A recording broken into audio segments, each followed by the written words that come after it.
ടുനെറ്റ് news കാലാവസ്ഥാ വാർത്തയിലേക്ക് സ്വാഗതം. സംസ്ഥാനത്ത് ഇന്നും ഏതാനും ജില്ലകളിൽ വേനൽമഴയ്ക്ക് സാധ്യതയുള്ളതായി കേന്ദ്ര കാലാവസ്ഥാ നിരീക്ഷണ വിഭാഗം.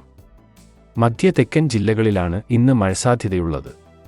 കൊല്ലം, പത്തനംതിട്ട, ആലപ്പുഴ, എറണാകുളം, തൃശൂർ എന്നീ 5 ജില്ലയിലാണ് കേന്ദ്ര കാലാവസ്ഥാ നിരീക്ഷണ വിഭാഗം മഴസാധ്യത പ്രവചിച്ചിരിക്കുന്നത്.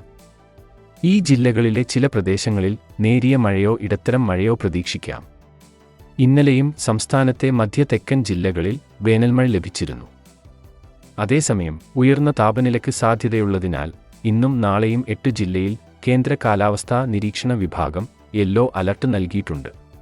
കൊല്ലം, പത്തനംതിട്ട, പാലക്കാട് ജില്ലകളിൽ ഉയർന്ന താപനില 38 ഡിഗ്രി വരെയും തൃശൂർ ജില്ലയിൽ ഉയർന്ന താപനില 37 ഡിഗ്രി വരെയും കോട്ടയം, മലപ്പുറം, കോഴിക്കോട്, കാസർഗോഡ് ജില്ലകളിൽ ഉയർന്ന താപനില 36 ഡിഗ്രി വരെയും ഉയരുമെന്ന് കേന്ദ്ര കാലാവസ്ഥാ നിരീക്ഷണ വിഭാഗം അറിയിക്കുന്നു.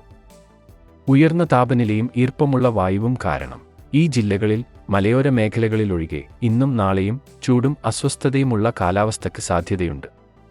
കാലാവസ്ഥാ വാർത്തകൾ കൃത്യമായി ലഭിക്കാൻ ചാനൽ സബ്സ്ക്രൈബ് ചെയ്യുക. നന്ദി.